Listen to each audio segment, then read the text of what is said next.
apakah pembiayaan syariah itu hanya untuk muslim dan muslimah saja? Ini mitos atau fakta, Pak? Jawabannya pasti itu adalah mitos. Kenapa mitos? Karena prinsip syariah yang kita terapkan di SMS Finance saat ini kita lebih bersifat universal.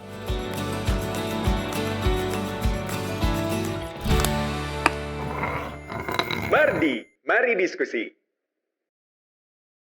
Halo Sobat, selamat datang di episode perdana podcast Mari Diskusi dari SMS Finance.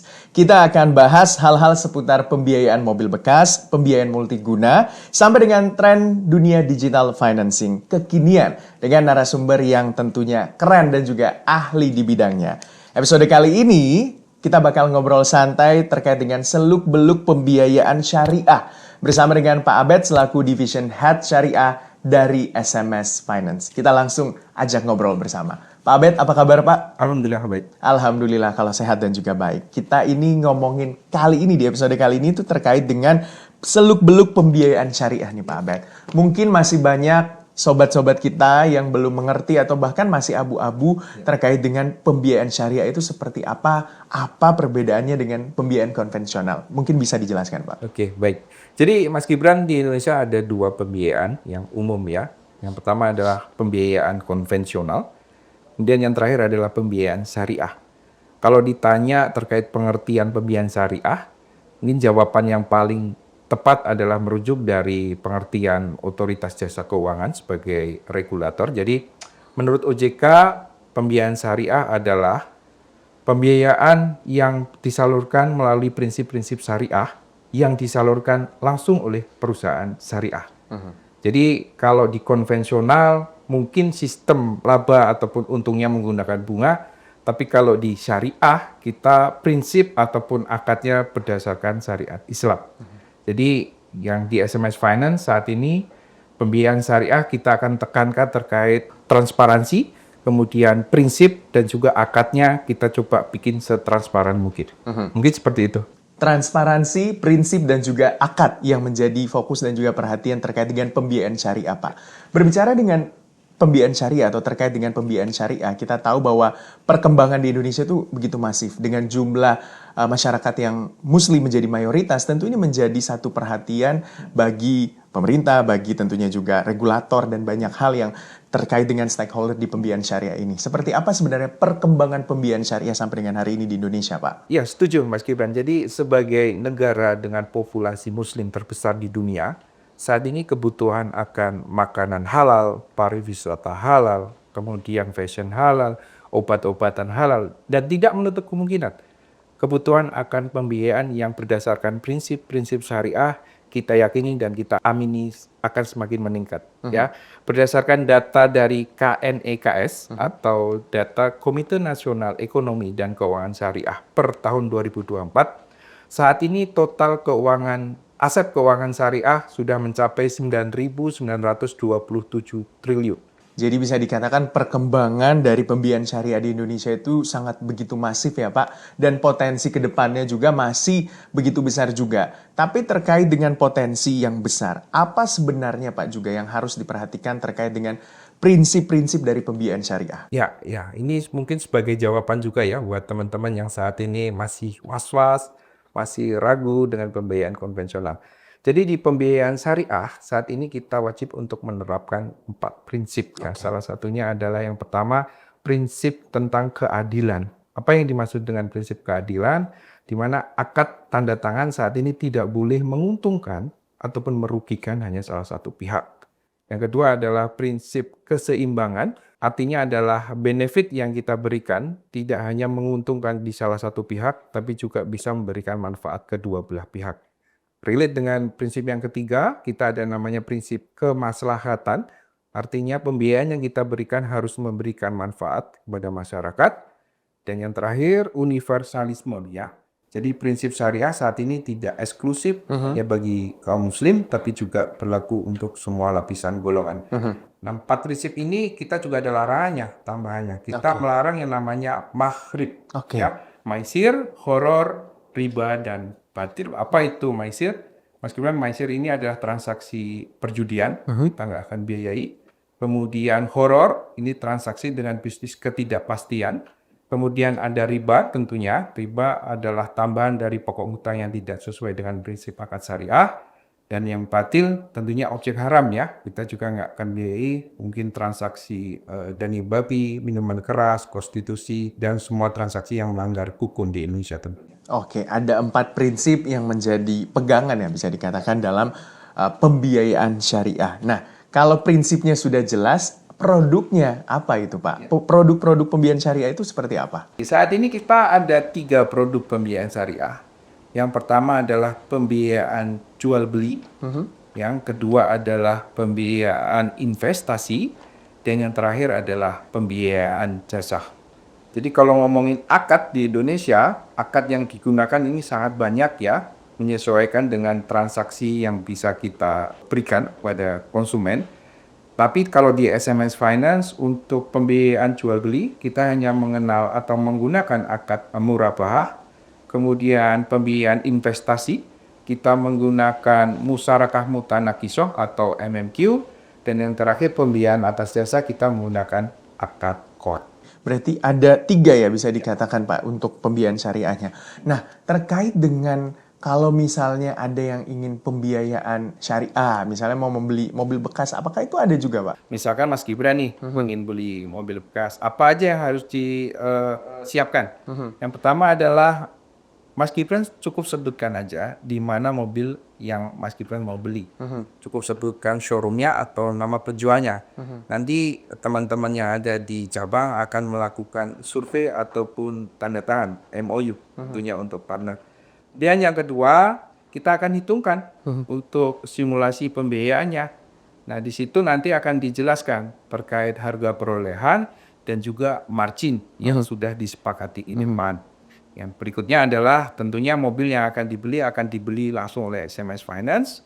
Kemudian Mas Gibran akad tanda tangan di situ. Dan SMS Finance akan memberikan instruksi kepada showroom ataupun penjual untuk melakukan serah terima. Oke, berarti urusannya antara pembeli dengan SMS Finance langsung ya? Betul. Berarti tidak ada lagi dengan showroom begitu ya Pak untuk pembiayaannya. Nah, terkait dengan pembiayaan syariah misalnya untuk jual beli mobil bekas, apa sebenarnya yang paling signifikan membedakan antara yang konvensional dengan syariah? Kalau ngomong sistem pembiayaan konvensional, tentunya pahamnya adalah laba dan untung melalui bunga.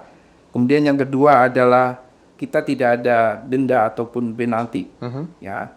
Kemudian yang ketiga adalah tidak hanya regulator OJK sebagai pengawas, tapi untuk unit usaha syariah kita juga diawasi langsung oleh Dewan Pengawas. Berarti regulatornya memang bisa dikatakan rigid begitu untuk memastikan bahwa hal-hal yang masuk ke dalam prinsip-prinsip pembiayaan syariah itu harus dijalankan dan dipatuhi oleh SMS Finance tentunya ya. Nah, terkait dengan, tadi kan Bapak ini banyak ngomongin soal pembiayaan syariah itu misalnya tidak harus untuk masyarakat muslim. Terus juga pembiayaan syariah bisa untuk semua masyarakat gitu ya. Terus juga ada prinsip-prinsip yang dijalankan dalam proses pembiayaan syariahnya. Nah, berarti ini masih banyak mitos terkait dengan pembiayaan syariah di masyarakat. Nah, ini ada games nih Pak terkait dengan mitos dan juga fakta terkait dengan pembiayaan syariah supaya masyarakat itu jauh lebih cerdas, jauh lebih teredukasi terkait dengan pembiayaan syariah. Jadi ini saya kasih pertanyaan ya Pak. Jadi Bapak harus menjawab apakah ini mitos atau fakta dan alasannya kenapa itu mitos dan kenapa itu fakta. Boleh ya Pak? Baik, boleh. Oke, ini pertanyaan pertama. Apakah pembiayaan syariah itu hanya untuk muslim dan muslimah saja? Ini mitos atau fakta, Pak? Jawabannya pasti itu adalah mitos. Kenapa mitos? Karena prinsip syariah yang kita terapkan di SMS Finance saat ini kita lebih bersifat universal. Jadi tidak hanya penganut Islam ataupun Muslim di Indonesia saja, tapi juga kita berlakukan ke semua agama. Dan bahkan di SMS Finance ada beberapa cabang yang notabene non-Muslimnya dominan, tapi pembiayaan syariahnya berkembang biak. Oke. Itu banyak sekali kita temukan di cabang.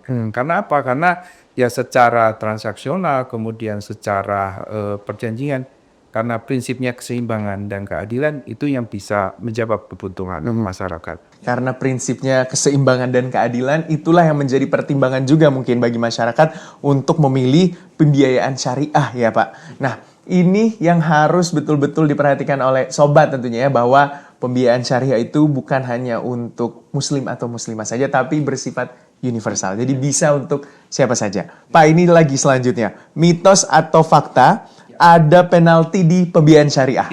Jawabannya adalah mitos. Oke. Ya. Jadi penalti ini kalau di pembiayaan konvensional memang common diterapkan. Jadi untuk konsumen ataupun nasabah yang ingin melakukan pelunasan dipercepat, ada senilai nominal persentase yang harus dibayarkan oleh nasabah ataupun konsumen. Tapi untuk di pembiayaan syariah, kita tidak bebankan itu. Yang kita harus berikan adalah berapa nilai angsuran yang belum terbayarkan. Kemudian kita akan diskon kurangi dengan nominal tentunya tergantung dari kapan pembiayaan tersebut akan dilakukan pelunasan. Oke, berarti jelas. Itu adalah mitos. Tidak ada yang namanya penalti di pembiayaan syariah.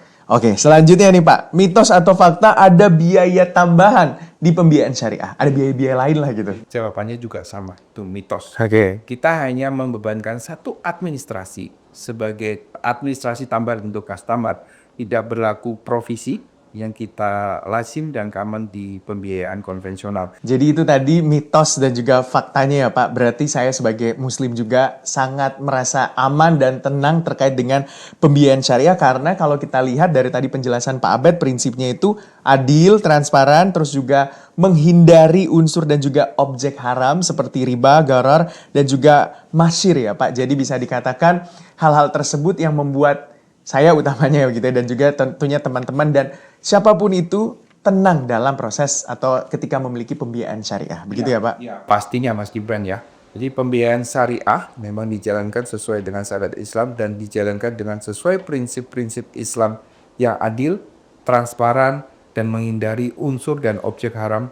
Seperti tadi yang dijelaskan oleh Mas Gibran, ada riba, horor, kemudian maisir. Yang biasa kita common sebutnya dengan maghrib. Maisir, horor, riba, dan batil. Seperti itu. Oke, nah kalau terkait itu yang tadi membuat orang jauh lebih tenang begitu ya Pak dalam proses pembiayaan atau ketika memiliki pembiayaan syariah begitu ya. Nah, seperti apa tentunya pembiayaan syariah yang ada di SMS Finance Pak? Apa sih sebenarnya Pak produk-produknya yang ada di SMS Finance? Jadi orang lebih mengerti, orang lebih tahu banyak Pak. Tadi yang sudah kita jelaskan panjang lebar sebenarnya itu hanya satu produk aja Mas Gibran. Tetap jual beli kendaraan ya. Ada juga produk syariah di SMS Finance. Yang kedua adalah pinjaman atau pembiayaan investasi. Ya, biasa kita menggunakan akad musyarakah mutanakisah atau biasa disebut MMQ. Jadi untuk konsumen yang ingin tambah modal untuk usaha, untuk pendidikan, untuk kesehatan, jadi mereka cukup jaminkan saja BPKB-nya ke SMS Finance. Terus kita akan lakukan akad dengan MMQ dengan pembagian porsi tentunya. Jadi porsi awalnya nanti mobil tentunya akan kita beli di SMS Finance. Dengan angsuran setiap bulan, porsi kepemilikannya akan berangsur-angsur naik. Jadi SMS Finance nanti porsi kepemilikannya akan turun.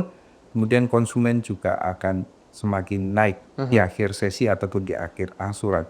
Itu adalah musyarakah mutanakisah atau MMQ.